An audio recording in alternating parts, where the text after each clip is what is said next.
சொல்லி கேட்கிற சாமி நான் எப்படி திரும்ப சாமி சொல்ல இங்கே சொல்ற சாமி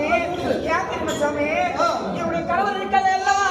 ஐயோ ராஜாக்கு அப்படியே பண்பு பந்தலை பாதி நாடு தாயாதின்னு சொல்லப்பட்டவர்கள் பண்பு தலைமகளை ஆடி ஆடி நாடு நகர உப்பு சட்டி வரமோடி எடுத்து ஓட்டி வைத்தாங்க நாடு அவரசு வந்திருந்த போது 12 வனவாசம் ஒரு அண்டாக்கி அரவாசம் பிரகாரம் கட்டளை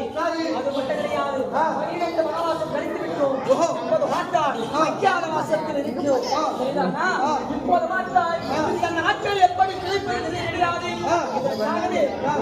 சொல்லக்கூடிய எம்பெருமான் என்ன செய்திருக்கிறார் புரட்சியாக வடிவெடுத்து வா எழுதியிருக்கிறார் எப்படி தெரியுமா இந்த முத்துவே